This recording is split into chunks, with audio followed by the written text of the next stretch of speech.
Umugani wa Ngunda. Kera habayeho umugabo akitwa Ngunda. Uwo mugabo yari icyago, yari ishyano, yari igisahiranda. Uko yaryaga ni nako yahingaga.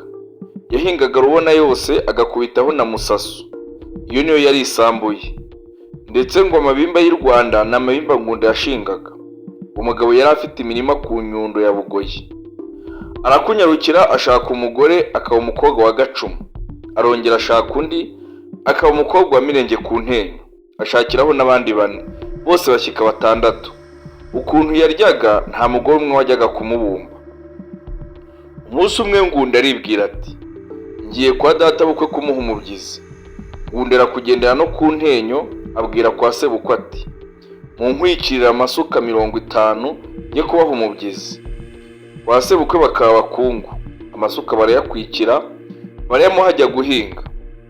Atangirira ku Rugondo, ahinga Ntenyo yose, abirinduka ku Kinyoro kwa Byakuza 10.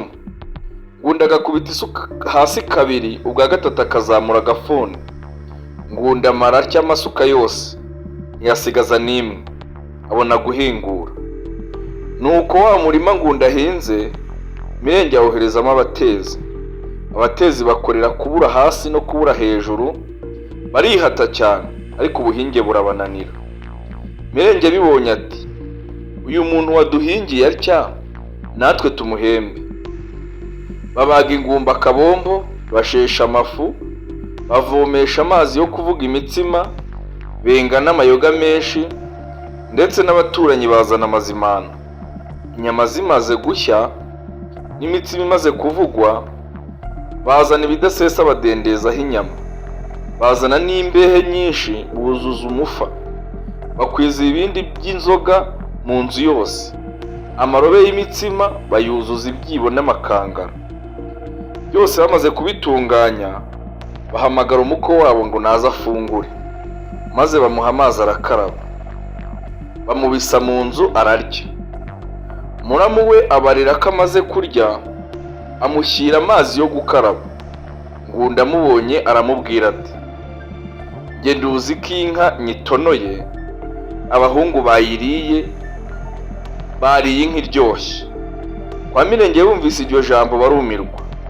Mirenge abwira umugore we ati, dore umuko wacu ntahatereye, kandi yadukoreye. None tabaranya uzana akari gasigaye, umwongere n'izindi nzoga. Nge icyampa ngo ijuti rya none. Nuko Ngunda bamushyira ukuguru kwari gusigaye, bamuzanira n'inzoga. Koko rero niho yari akigera mu mahina yo kurya. Agakaraga irobe ry'umutsima, akariyongobeza. Imikarago y'umutsima ikabisikana n'intongo z'inyama n'umufu. Byose akabivundiranya akaroha mu nda. Ngunda akagira umuheha we witwa Ruvunabataka. Yaba akubise mu kibindi cy'inzoga, akagisoma umusumwe akaba arakonoje. Nuko amaze kurya arasohoka. Asohoka yimyoza ngo ntacyo ariye. Nyamara ubwo yari amaze ingumba yose wenyine, kandi bamuhaye n'ibibindi by'inzoga nabyo biguze inka. Byose arabitsemba. Agenda abibogekeye mu ibondo rimwe. Nuko kwa sebukwe baramuherekeza arataha. Basigara batangarira inda nini ya Ngunda. Singe wahera, hahera umugani. Dukomeza gukurikirana n'igice cya 2 cy'umugani wa Ngunda. Murakoze cyane. Umugani ugana kariho.